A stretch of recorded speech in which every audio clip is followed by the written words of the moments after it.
Let's take a look down under with this week's Fish Eye View, sponsored by Mercury, #1 on the water.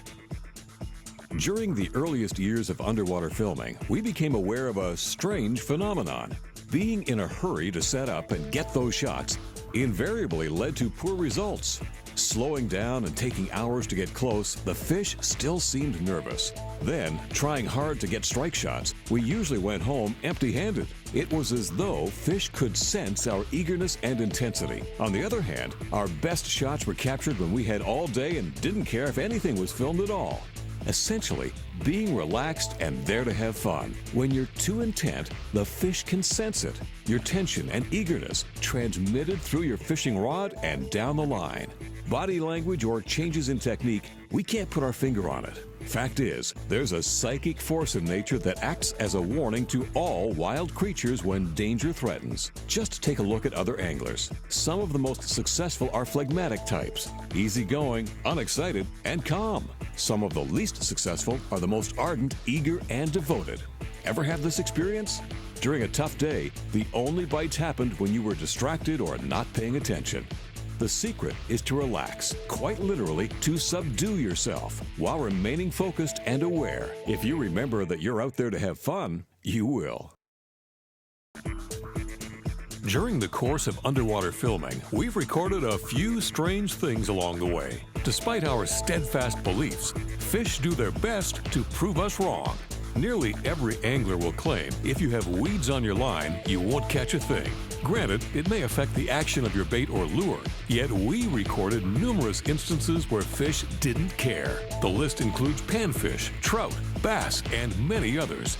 In some cases, fish may even prefer a little salad with dinner. When it comes to feeding, there's little doubt that fish ingest anything that gets in the way. Next time you keep one for dinner, check the stomach contents.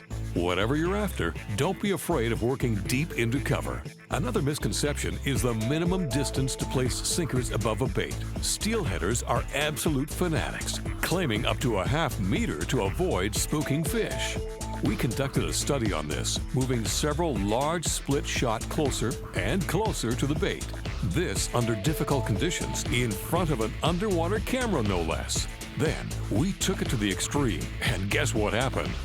Bottom line is, with every new discovery in fishing, we realize how much is yet to be learned.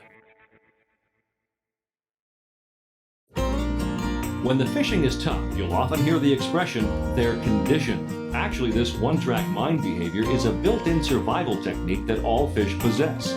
You see it most in feeding behavior. Steelhead-taking salmon eggs become so fixated they ignore other more substantial forage, themselves equally conditioned. It takes the real thing, or close copy, to turn fish while anything else is ignored. In time, size and color become important. We experimented with bass by tossing them a few dew worms before fishing. After a few minutes of this, they flatly refused a number of proven lures, including a worm in the wrong color. It took a brown worm falling at the proper rate to draw a strike. On pressured waters, fish become negatively conditioned against certain baits, techniques, and boat traffic. We hate to say it, but it's most prevalent where catch and release is common practice. Problem is, we humans are just as easily conditioned. We find things that work for us, then carry on with closed-minded optimism. Frequently, it's a matter of over-finessing the fish. That's why first-time anglers do well with crude tackle. It's also why the visiting angler with a radically different set of rules can fish circles around the locals. Bottom line is you have to stay one step ahead of the crowd, and more importantly, yourself.